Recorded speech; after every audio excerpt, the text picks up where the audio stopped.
बिस्मिल्लाहिर्रहमानिर्रहीम। आज की वीडियो में हम डिस्कस करेंगे adiabatic saturation and wet bulb temperature.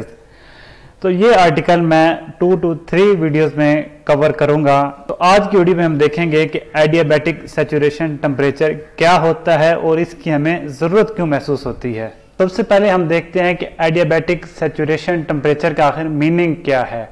तो बेटा, एडियाबैटिक एक ऐसा प्रोसेस होता है जिसमें सिस्टम के अंदर ना हीट इंटर होती है ना एग्जिट होती है।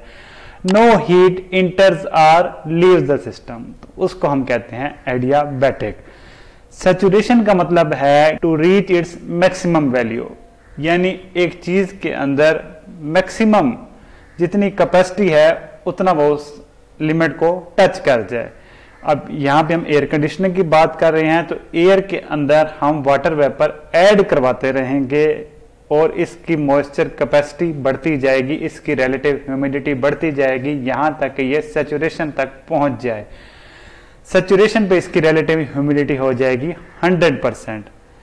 तो ये दो कंडीशंस को देखते हुए जहाँ पे एडियाबैटिक कंडीशन को भी हम मेंटेन करें और एयर सैचुरेटेड भी हो जाए। एडियाबैटिक सैचुरेशन, इस कंडीशन पर जो टेम्परेचर होता है हम उसको अब कहते हैं एडियाबैटिक सैचुरेशन टेम्परेचर। अब हम दूसरी चीज डिस्कस करते हैं कि आखिर एडियाबैटिक सैचुरेशन टेम्परेचर की जरूरत क्यों पड़ती है जब हमारे पास वेट बल्ब टेम्परेचर है, ड्राई बल्ब टेम्परेचर है, ड्यू पॉइंट टेम्परेचर है।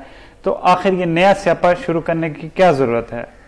तो बेटा, इसकी वजह यह है कि हमारे पास जो दो टर्म्स हैं एयर कंडीशनिंग में जो बेतहाशे इस्तेमाल होती हैं, रिलेटिव ह्यूमिडिटी और स्पेसिफिक ह्यूमिडिटी।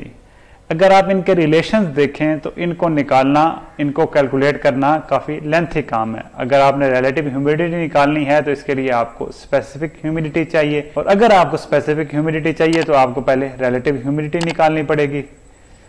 तो ये घन चक्कर शुरू हो जाता है।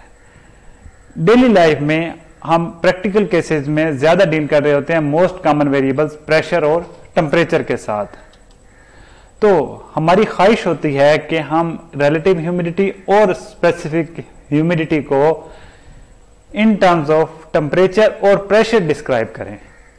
तो ये जो सारी कहानी हम आने वाली वीडियो में देखेंगे एडियाबैटिक सैचुरेशन टेम्परेचर की, ये इसीलिए हम शुरू करते हैं ताकि हम रिलेटिव ह्यूमिडिटी और स्पेसिफिक ह्यूमिडिटी को इन टर्म्स ऑफ टेम्परेचर और प्रेशर डिस्कस कर सकें। इसका एक्सपेरिमेंटल अरेंजमेंट और इसके मैथमेटिकल डेरिवेशन ये हम आने वाली वीडियो में डिस्कस करेंगे। आज की वीडियो में सिर्फ आपको बेसिक आइडिया और इंट्रोडक्शन देना मकसूद था। I hope I am clear. अगर किसी किस्म का कोई क्वेश्चन है तो please ask. Thank you, good bye.